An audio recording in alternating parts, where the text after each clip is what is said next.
My dear candidates, আজকে আমি একটা সেটের কিছু কিছু অঙ্ক যেগুলো আটকেছে সেগুলো নিয়ে একটু আলোচনা করি এবং রিজনিংয়ের কিছু আলোচনা করি। এই সেটটার আমি নাম দিয়েছি কম্বো আর এম, অর্থাৎ combination of reasoning and math. প্রথমের যে প্রবলেমটা আছে আমি সেটা আগে বলছি। A, B, C, D, E and F are seated in a circle facing the center. A and C are seated adjacent to each other, and E and B are also seated adjacent to each other. B is to the immediate left of F. There are two persons between D and E. A is not seated adjacent to E. How many persons are seated between F and E? If we go anti-clockwise from F to E, এই কথাটার অর্থ হচ্ছে, এখানে আমি দেখো ছবিটা এঁকেছি। প্রথমে বলা আছে যে কজন আছে তাদের কথা বলা আছে এখানে। এইবার যে যেখানে বসছে একটা জিনিস মনে রাখবে যে এখানে সবাই কিন্তু সেন্টারের দিকে তাকিয়ে আছে। আবার অনেক জায়গায় থাকে যে ধরো আমি একটা সার্কেল দিলাম, কিছু লোক আউটসাইডের দিকে তাকিয়ে আছে, খুব সাংঘাতিক এইখানে ভুল করে ক্যান্ডিডেটরা। এবার এখানে ধরো কথাই বলছি এ আছে, আবার এর পাশে আছে ধরো সি। তাহলে একটা জিনিস লক্ষ্য রাখবে যে এ যেখানে বসেছে, এ যদি বাইরের দিকে তাকায় তাহলে তার লেফটে পড়ছে, আর কেউ যদি ভেতরের দিকে, এই যদি ভেতরের দিকে থাকে তাহলে ভালো করে লিখবে অ্যারোটা, এ ভেতরের দিকে ইনার সাইডে আছে, তাহলে এর লেফটে পড়ছে সি। ঠিক আছে? আর এইটা যদি ভেতরের দিকে থাকে তাহলে এর রাইটে পড়ছে না লেফটে পড়ছে, এইটা অনেকে ভুল করে। জিনিসটা একটু ভালো করে দেখো। এইটা মনে করো একটা সার্কেলের বাইরে আছে, একটা সার্কেলের বাইরের দিকে আছে এ, তাহলে এখানে যদি সি বসে, কথাই বলছি, সে যদি ভেতরের দিকে থাকে, এইটা লক্ষ্য রাখো, এ বাইরে বসছে, তাহলে এ রাইট হ্যান্ডে কে থাকছে? সি। আর লেফট হ্যান্ডে অন্য কেউ যদি বসে সে থাকবে। আর এ যদি হয়, এ রাইট হ্যান্ডে কে থাকছে? এ রাইট হ্যান্ডে থাকছে এ, আর এ লেফট হ্যান্ডে অন্য যে কেউ বসবে।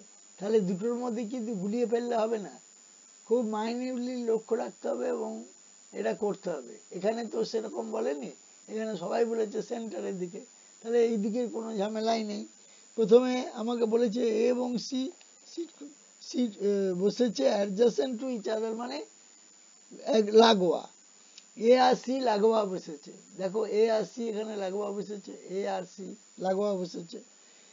আচ্ছা, ই আর বি তারাও বসেছে লাগোয়া, দেখো ই আর বি বসেছে লাগোয়া, অসুবিধা কিছু নেই। এবার B is to the immediate left of F, B left of F বলেছে, তাহলে এফ এগুলো তো হয়ে গেল, তাহলে এফ এর লেফটে যদি হয় তাহলে এ আছে, এর লেফটে হচ্ছে এখানে। আমি যদি এখানে ঢোকাতাম তাহলে এর লেফটে হতো। এবার এখানে কেন ঢোকালাম আরো একটু পরে দেখলে পরে বুঝতে হবে। There are two persons between E and E, two persons between E আর ই এর মধ্যে দুজন আছে।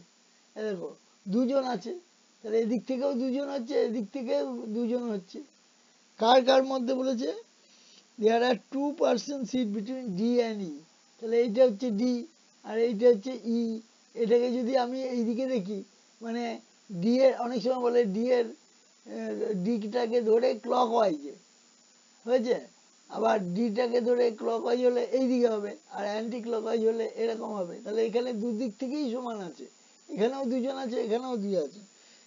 আচ্ছা, A is not seated adjacent to E, তাহলে এ কিন্তু ই এর অ্যাডজাসেন্টে নেই, এটা বলেছে A is not seated adjacent to E, তাহলে ই আমার তফাতে থাকবে, গায়ে গায়ে থাকবে না, এখানে ই থাকলে পরে অ্যাডজাসেন্ট হতো। এইটাও তো প্রবলেম, তাহলে অসুবিধা কি হচ্ছে? তাহলে কতগুলো পার্সন সিট করছে বসেছে between F and E, F এখানে আছে আর ই এখানে আছে, দেখো ই এখানে আছে।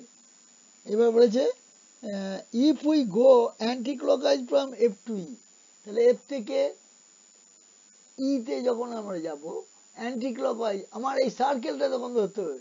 এখানে দেখো সার্কেল এখানে যদি থাকে, এই সার্কেলটা ধরে এফ থেকে এই দিকে যাব, এইটা হচ্ছে ক্লকওয়াইজ, ভালো করে বুঝবে, এইটা হচ্ছে ক্লকওয়াইজ, এফ এর পর থেকে ক্লকওয়াইজ। আর এফ যদি ধরি ভেতরের দিকে আছে, তাহলে এইখান থেকে আবার ধরতে হবে যে এইটা এর অ্যান্টি ক্লক হচ্ছে এটা আর ক্লক হচ্ছে এটা। এইগুলো যেন ভুলিয়ে ফেললে হবে না, যে যেখানে বসেছে এরা তো সবাই ভেতরের দিকে আছে, ঠিক আছে। অ্যারোর যেটা বসেছে তার ডান দিক তার বাঁ দিক ধরলে, মানে এফের এবার গোটা সমগ্রটা বলেছে। If we go anti clockwise from F to E, F থেকে ইতে যাচ্ছি অ্যান্টি ক্লকওয়াইজ ডাইরেকশন, তাহলে এফ এখানে আছে আর ই এখানে আছে, ক্লকওয়াইজ হলে পরে এইদিকে হবে, অ্যান্টি ক্লকওয়াইজ হলে এইদিকে হবে। এইগুলো কিন্তু লক্ষ্য রাখতে হবে, বুঝছো। আচ্ছা, এইটার উপরে বেশ করে এই দুটো প্রশ্ন ছিল, সে দুটোর উত্তর পাওয়া যাচ্ছে, অসুবিধে কিছু নেই। আর দুইয়েরটাও তাই, who is immediate left of E, ইয়ের ইমিডিয়েট লেফটে কে আছে বলেছে, ইয়ের ইমিডিয়েট লেফটে ই যদি এখানে থাকে, তার তার তার এ এ কোন দিকে তাকিয়ে আছে, এ ভেতরের দিকে তাকিয়ে আছে, তাহলে এ রাইটে কে আছে আর লেফটে কে আছে দেখতেই পাচ্ছ, সবাই তো ভেতরের দিকে আছে, কোনো অসুবিধা নেই। ই এই ভেতরের দিকে আছে, তাহলে এ রাইট হবে এই দিকে যে আছে, আর এই দিকে হবে লেফটে, এটা বুঝতেই পারছো। তাহলে তো এইর উপর প্র্যাকটিস করতে হবে, তাহলে এই অঙ্কগুলো এই রিজনিং এর প্রবলেমগুলো আর থাকবে না, ঠিক আছে। আর একটা ছিল, আমাকে বলেছিলে, এটা বোধহয় অঙ্কিতা বলেছিল, মনে হচ্ছে যতটা সম্ভব বলেছিল, যে এখানে 5টা কন্ডিশন দেয়া আছে, যে data in statement 1 alone are sufficient. আর 2 নম্বরে বলেছিল data in statement 2 alone are sufficient. 3 নম্বর বলেছিল হয় এক অ্যালোন সাফিসিয়েন্ট অথবা স্টেটমেন্ট 2 সাফিসিয়েন্ট। আর 4 নম্বরে হচ্ছে যদি if the data even in both statement 1 and 2 1 and alone and 2 to 1 and alone 2, if the data even in both statement 1 alone 2 and 2 together are not sufficient, তাহলে অ্যান্সারটা are not sufficient এরকম বলেছে। আর 5 নম্বরে বলেছে if the data even in both statement 1 and 2 together R necessary, একটা কন্ডিশনে। হ্যাঁ, হয় একা হবে 1 নম্বরে অথবা 2 নম্বর হবে, এইগুলো হলে পরে 4 করো। আর যদি data even in both statement 1 and 2 together are not necessary, দুটোই সাফিসিয়েন্ট নয়, এই রকম ধরনের কন্ডিশন দেওয়া থাকে। এবং এই কন্ডিশনগুলো সবসময় একরকম থাকে না, এক এক সময় এক এক রকম থাকে। এইটার উপর বেস করে 37-এরটা বোধ হয় বলেছিল একজন, যে how is N related to M, এটাও বোধ হয় অঙ্কিতা বলেছিল। তাহলে O is the husband of N, আর Z is the sister, Z is the sister of brother M, M is the daughter of N. তাহলে আমি যদি এইখানে ও ধরো আমি একজন, এবার এন হচ্ছে তার ওয়াইফ, আর তার নিচে জেড, দেখো জেড হচ্ছে তার ডটার, আর জেডের ভাই হচ্ছে এম। তাহলে এম এর যদি জেড যদি এম এর ভাই হয়, তাহলে এন এর তোমার এইটা মেয়ে এটা ছেলে হবে, এইরকম ব্যাপার, তাহলেই তো হয়ে যাচ্ছে। বেশ, এই ধরনের ওপর প্রবলেম ছিল, দিয়ে তোমাকে বলতে হবে না কি রিলেশন, কোন কোনটা নিলে পরে কি হবে। 1 নম্বরে বলা মানে হচ্ছে ও ইজ দ্য হাজব্যান্ড অফ, এটা নিলেই কি সমস্যার সমাধান হবে। 2 নম্বরটা নিলেই কি সমস্যার সমাধান হবে। 2 নম্বরে আছে Z who is the sister of brother M is the daughter of N, এরকম অথবা দুটোকেই নিতে হবে, অথবা একা একা নিলেও হবে, এরকম ধরনের কন্ডিশন দেওয়া থাকে। এখানে দুটোকেই নিতে হবে, তবে এন এর সঙ্গে এম এর রিলেশনটা পাওয়া যাবে। এগুলোকে বলে ডেটা সাফিসিয়েন্সি। আচ্ছা, আর সায়কও কয়েকটা, সায়নও কয়েকটা বলেছিল। তার মধ্যে আমি একটা অঙ্কের কথা বলছি। সায়ন বলেছিল, তাতে আমাকে বলেছিল যে এইরকম 664.46 প্লাস 64.46 প্লাস 0.06 প্লাস 6.66 প্লাস 4, এইরকম ধরনের যদি যোগ থাকে তাহলে তুমি করবে কি, ইউনিট প্লেসগুলো খালি যোগ করবে। যেমন ধরো এখানে 6 নেবে, তারপরে এখানে 6 নেবে, 6 6 12, তারপরে 3 6 18, এরকম ভাবে নেবে। আর 4 আছে, তাহলে 4 এর পরে 0, তাহলে এটা ধরার দরকার নেই। তাহলে এইগুলো ইউনিট প্লেস করে করবে, দিয়ে তারপরে অনেক সময় হয় কি অল্টারনেটিভ অ্যান্সারে একটাই থাকে, তাহলে বাকি যোগটা না করলেও হবে। হ্যাঁ, পুরোটা করার দরকার নেই, এখান থেকে মোটামুটি পাওয়া যাবে। এইভাবে করতে হবে, বুঝছো। আর যদি ধরো এরকম থাকে যে 4 থাকলো, তার, আমি কথাই বলছি, 4 থাকলো, তার সঙ্গে আছে 0.58, তাহলে এইটা আলাদা হবে, কারণ এখানে এককের অঙ্ক। এখানে দেখো ইউনিট প্লেস হচ্ছে 8, আর এখানে ইউনিট প্লেস কিন্তু 0, 4 এর পরে 0.00, এইভাবে হবে। এইগুলো বাড়িতে একটু প্র্যাকটিস করতে হবে। এবং কেউ অনেকে পাতিয়ে করে, অনেক সময় লাগবে, পাতিয়ে করার দরকার নেই, ইউনিট প্লেস ধরে ধরে করবে, দিয়ে অল্টারনেটিভ অ্যান্সারে যেটা আছে, যদি একটাই থাকে ভালো কথা, যদি দেখা যায় আর একটা অল্টারনেটিভ অ্যান্সারেও 0.04 আছে, তাহলে তোমাকে আরও এগিয়ে যেতে হবে, 3 ঘর করতে হবে, 4 ঘর করতে হবে, যখনই আলাদা হবে তখনই ছেড়ে দেবে, তাহলেই উত্তর পেয়ে যাবে। এভাবে করতে হবে। আচ্ছা, কারণ অনেক সময় নান অফ দিস থাকে, আবার কোনো সময় প্রত্যেকটা উত্তরই দেয়া থাকে, সেগুলো একটু দেখে খেয়াল করে করতে হবে। আর একটা ছিল, সায়ক বলেছিল যে এইটা, সায়ন সায়ন বলেছিল, সায়ন মিশ্র, এইটার সঙ্গে এটা গুণ করতে হবে, করে গুণফলটা দেয়া আছে, তাহলে ইনটু এক্স আছে, গুণফল একটা দেয়া আছে, মানে এখানে একটা সংখ্যা দেয়া আছে, দিয়ে ইনটু এক্স দেয়া আছে। তাহলে অর্থাৎ আমি বলছি সমগ্র অঙ্কটা, 74169 into 84 is equal to note of interrogation into 43896। তাহলে বুঝতেই পারছো যে 74169 ইন্টু 84 ডিভাইডেড বাই 439 43896 দিয়ে ভাগ করতে হবে। তাই কাটাকাটি করে এইটা তোমার দাঁড়াবে 141.930। এবার ইজিক্যাল টু, ওরা আনসার দিয়েছে 142, এইটাই হবে। কারণ হচ্ছে আমরা জানি যে পয়েন্টের পর, এটা তো অনেকে জানো, তবু একবার বলে দিচ্ছি, যে পয়েন্টের পর রিলেশনটা কীরকম হয়। মনে করো 141.93 আছে, তাহলে এটা মনে রাখবে যে এইখানে যদি 5 থেকে 9-এর মধ্যে থাকে সংখ্যাটা, তাহলে এইটাকে 1 বাড়ানো যায়। দেখো দশমিকের আগে যে 1 আছে, এটা 2 হবে, সমগ্রভাবে 142 হয়ে যাবে। এটা নিয়ম, এই জানো, অ্যাপ্রক্সিমেশন, এটা অঙ্কটা ছিল অ্যাপ্রক্সিমেশনের উপরে, সুতরাং অসুবিধা হবে না।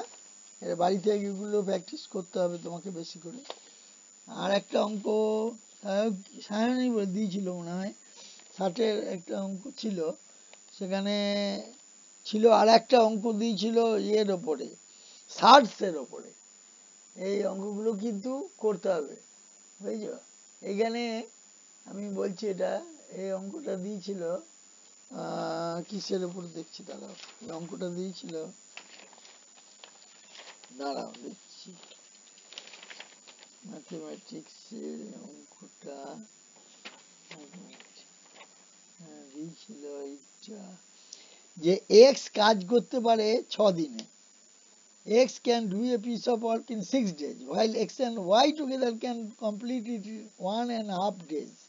How long will Y alone take to complete? এখানে অনেক জায়গায় দেখা গেছে বিরাট বড় করে দিয়েছে, কিছু দরকার নেই, এটা এফিসিয়েন্সি পদ্ধতিতে করলেই হয়ে যাবে।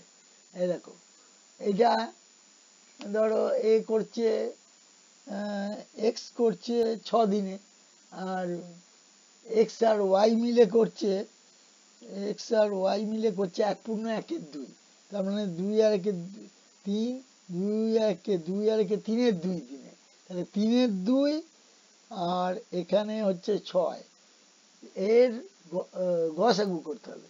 এলসিএম করলে পরে নিয়মটা নিশ্চয়ই তোমরা জানো যে কোনো একটা সংখ্যা যদি 6 হয় আর কোনো একটা সংখ্যা যদি 3/2 হয়, এই দুটো সংখ্যা আছে তাহলে, তাহলে নিউমারেটর কি হচ্ছে, এর হচ্ছে 6, এর হচ্ছে 3, এই দুটোর এলসিএম করবে, যেটা বলবে সেটা এলসিএমটা আগে হবে ওপরটা, আর উল্টোটা হবে নিচে 1 আর 2, তাহলে ওর এইচসিএফ করবে, তাহলে করলে পরেই তোমার এটা বেরিয়ে যাবে 6। এবার এবার 6 বেরিয়ে গেল। এইবার তুমি এখানে এক্স করছে 6 দিনে, তাহলে এই 6কে 6 দিয়ে ভাগ করবে, যেটা বেরোবে সেটা হচ্ছে 1, এটা হচ্ছে তার এফিসিয়েন্সি এক্স এর, আর 6কে ভাগ করবে 3/2 দিয়ে, তাহলে যেটা বেরোবে সেইটা হবে এর এফিসিয়েন্সি 4। ঠিক আছে, মানে এই দুটো মিলে এক্স প্লাস ওয়াই, তাহলে এক্স প্লাস ওয়াই থেকে যদি আমি এক্স বাদ দিই তাহলে ওয়াই এর বেরিয়ে যাবে, ওয়াইটা চেয়েছে, তাহলে ওয়াই এর বিয়োগ করে দাও, 4 থেকে 1 বাদ দাও, তাহলে 3 হলো। এবার তুমি 6কে 3 দিয়ে ভাগ করে দাও, তাহলে ওটা বেরিয়ে যাবে। এখানে জায়গা নেই বলে এখানে করছি, 6কে 3 দিয়ে ভাগ করবো, তাহলে 2 দিনে কমপ্লিট হবে। এই ধরনের অঙ্ক, এইগুলো কিন্তু একটু লক্ষ্য রাখতে হবে, এইভাবে কিভাবে করব না করব, এগুলো একটু লক্ষ্য রাখতে হবে। আর একটা জিনিস আমি বলছি, যে শুনে নাও, তারপর আমি ওটা আবার পরে পাঠাবো, যে একটা ভেসেলে সলিউশন আছে 2 রকমের, এ অ্যান্ড বি, তার রেশিও দিয়েছে 5:3। এবার যখন 10 লিটার অফ দ্য সলিউশন বের করে নেওয়া হলো, ইজ টেকেন আউট, এবং তার জায়গায় রিপ্লেস করছি সেম কোয়ান্টিটি অফ বি দিয়ে। এবার অনেক সময় বলে না, দেখবে যে দুধের সঙ্গে জল আছে, এখানে যেমন এ আর বি দিয়েছে, দুধের সঙ্গে জল আছে, দিয়ে মিশ্রণটা এত লিটার তুলে নিলাম, দিয়ে তার জায়গায় দুধ দিলাম, আর অনেক জায়গায় আবার জল দিলাম, হ্যাঁ, তা দিয়ে বলেছে এ আর বি এর ভেসেলে রেশিওটা হবে 10:11, তাহলে quantity in litre of the solution in the vessel was. এটা করতে গেলে এ আর বি ওপরে লিখলাম, দিয়ে একজনা হচ্ছে 5 আর একজনের হচ্ছে 3, এ আর বি লিখলাম, ধরো এখানে আমি এ আর বি লিখলাম, এ আর বি, এবার লিখে এবার আমি রেশিওটা বার করছি, বলা আছে সেটা লিখলাম, একটা হচ্ছে 5 আর একটা হচ্ছে 3, এই আমার বলা আছে। বেশ, এবার 10 লিটার আমাকে মিক্সচারটা তুলেছি, তাহলে আমি এক কাজ করবো, 5কে কথাই বলছি 2 দিয়ে গুণ করলাম, দিয়ে পরবর্তী ক্ষেত্রে হলো এর নিচে হলো 10, 10 হলো, আর এখানেও 2 দিয়ে গুণ করলাম, তাহলে হয় 6। বেশ, তাহলে এবার অনুপাতটা হয়েছে 10 আর 11, ভালো করে দেখো, 10 হয়েছে আর এটা 11 হয়েছে, তাহলে 10 থেকে এবার 3 × 2 এটা বাদ দিলাম 10 থেকে, তাহলে তোমার এইটা সমান সমান হচ্ছে 10, তাহলে 1 সমান কত ইউনিট, আর 10 প্লাস 11 মানে হচ্ছে 21, একেও 2 দিয়ে গুণ করলাম, তাহলে 21 সমান হচ্ছে কত, করলে পরেই বেরিয়ে যাবে 42 লিটার। পরের দিনে আমি এই অঙ্কটা ধরে মিশ্রণের, মিক্সচার অ্যান্ড অ্যালিগেশনের এই অঙ্কটা ধরে আবার একটা কম্বো বানাবো, আর তার সঙ্গে কিছু রিজনিং দেবো। ঠিক আছে, এরকমই একটা কম্বো 2 নম্বরটা বানাবো, তাতে এই অঙ্কটা দেওয়া থাকবে। এবং যারা যারা এখানে পড়ে তারাও শুনেছো যে হনুমান বলে একটা সেট আরম্ভ হয়েছিল, হনুমান দিয়ে প্যাসেজটা আরম্ভ হচ্ছিল। আমিও করি কি, যে বিষয়টা আরম্ভ হয় তার প্রথমটা মনে রাখি, তাহলে সুবিধা হবে, তা ওটা হনুমান দিয়েছিল, তার একটা লাস্টের অঙ্ক এই ধরনের অঙ্ক, সেটা আবার কালকে দিয়ে দেব, দিয়ে ওর উপরে কয়েকটা অঙ্ক আর রিজনিং নিয়ে আলোচনা করব। এবার এটা তোমাদের যেমন কোনো ত্রুটি থাকলে পরে বা কেমন করে বললে আরো ভালো হয়, এগুলো আমাকে সাজেশন দিলে পরে ভালো হয়। হ্যাঁ, তাহলে আমি পরবর্তী ভিডিওটা আরো ভালো করার চেষ্টা করব। ঠিক আছে? আচ্ছা, ঠিক আছে, শুভরাত্রি, রাখছি রাখছি।